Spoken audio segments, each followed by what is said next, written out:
Welcome sa Dries TV. Kung interesado ka sa ganitong news, huwag kalimutang isubscribe ang ating YouTube channel. Maraming salamat! Welcome back again sa ating YouTube channel mga kakimpaw. And sa update natin ito, ang pag-uusapan natin ay tungkol sa mga importanteng kaganapan kina Kim and syempre kay Paolo Avellino.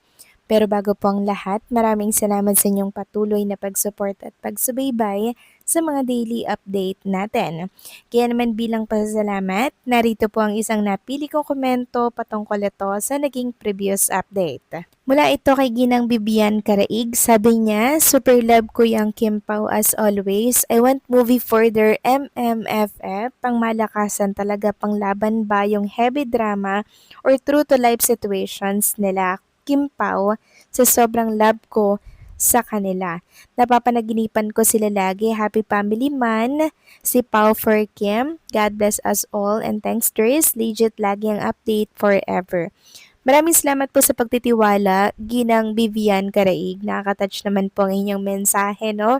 Dahil ang tindi po ng pagsuporta niyo din kay Kim and syempre kay Paolo at tama po kayo dyan, dapat lang talagang bigyan ng chance si Kim and Paolo Avellino na magkaroon po ng entry dito po sa MMFF. 'Di ba? Kung hindi man ngayon, baka next year, 'di ba? Kasi napansin at nakita natin kung gaano sila kalakas sa masa, hindi po ba? 100 million ang kinita lang naman nila sa takilya mga kakimpaw. Kaya sana mapansin po ng management at hindi ito palagpasin. Kasi talaga namang ang mga supporters ni Kim and Paulo, sobrang init nilang sumuporta, grabe yung pagmamahal nila, talagang may unity, may pagkakaisa mga kakimpaw ang pagsuporta kay Kim and Paulo. Kahit ano pang project yan, susuporta at susuporta po sila. At yun yung maganda dito sa grupo po ng Kim Foundation. So maraming salamat sa komento Ginang Vivian Karai. God bless po at mabuhay kayo. So eto na nga pag-usapan na natin mga kakimpaw, mga topic po na nakalap natin sa araw na to ng Lunes. At unahin na nga nating pag-usapan ng tungkol nga dito sa pasurpresa po ni Derek Loren kay Chinita Princess. Bukod sa kanyang pagdating sa venue po na Anaheim para suportahan ang show ni Kim and Paolo, meron pa po tayong napag-alaman na ginawa ni Derek Loren dito po sa dressing room ni Chinita Princess. So, surpresa po siya na Derek Loren ng cake para po yan sa kanyang birthday mga kakimpaw. Yes po, ayan po yung cake at napanood nga natin yung video na hawak-hawak po ni Kim and Derek Loren yung cake and talaga namang super happy si Chinita Princess.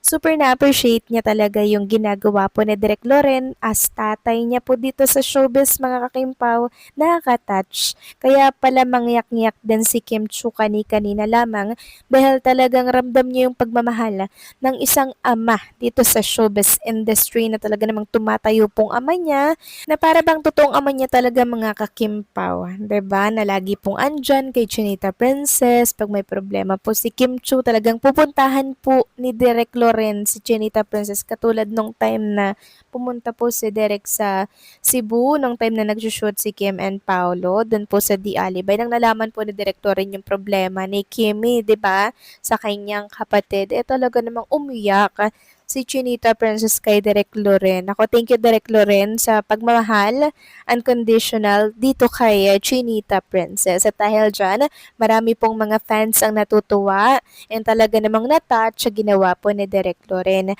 Sabi nga po ni Ma'am Mariel, my take, their world tour so happy vote are beginning to be open about whatever they have going on. The kind you don't expect, it just comes out from them naturally. At the back of my mind, with the tour getting close, I said to myself, maybe they'll finally be open. And yes, their punchline that say a lot. Then sabi pa dito, and add to this, it's what you see is what you get. No questions needed if they are an item. Our Kimpo friends who attended the world tour can attest to that. Thankful to our friends who shared it, and it's what they see. As I have said, if you're smart, you can get it. So makikita nyo dyan yung picture ni Paula Avellino kasama si Chinita Princess and si Derek Loren na talaga namang botong-boto sa relationship na meron si Kim and si Paolo. At pansin nyo ba mga kakimpaw yung damit ni Chinita Princess and yung suot niya ni Paolo Abilino kanina sa opening po ng show nila? Sabi nga po ng host dun, parang may ikakasal. Di ba mga kakimpaw? Kasi naka-white ng dress si Kim Chu, tas may pabulak-bulaklak. Tas si Paolo naman naka-black, di ba? Nang parang barong yun. So parang may ikakasal nga naman mga kakimpaw. Sobrang smart ng host, no? Hindi siya boring mga kakimpaw. At sana napanood niyo po yung live na shinare ko po kanina. At kukwentuhan ko lang kayo ng kaganapan dito po sa show ni Chinita Princess. So ang Kim Pao International Team Dubai po ay merong pa video greeting kay Chinita Princess. Isa-isa po silang bumate mga kakimpaw. And nakakatuwa lang dahil talagang nag-effort silang gumawa ng video tapos plinash po doon sa big screen. Na-touch po talaga si Kim Chu kasi talagang ang init ng pagsupport at pagmamahal ang binibigay ng mga Kimpaw fans. Tapos sa stage, meron din pong nagbigay ng cake, ng flowers lang kay Chinita Princess tapos kinantahan ulit siya. Grabe, 'di ba? Kung ano po yung ginawa doon sa first leg nila, ganun din po. May nag-surprise din sa kanya dito sa second leg. Nakakatuwa talaga itong mga Kimpo fans. Super love na love talaga si Chinita Princess. At eto pa ang nangyari doon mga kakimpaw ha.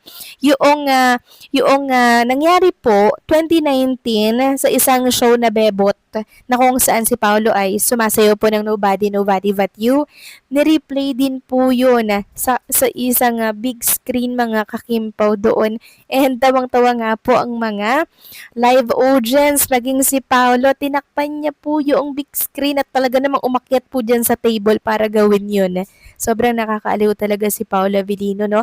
At eto pa, tinanong sila doon kung lights on or lights off. At nagsabay nga po sila ng kasagutan. Sabi po nila pareha, sabay sila, lights on. Kasi nga daw po matatakutan si Chinita Princess para makita niya, di ba?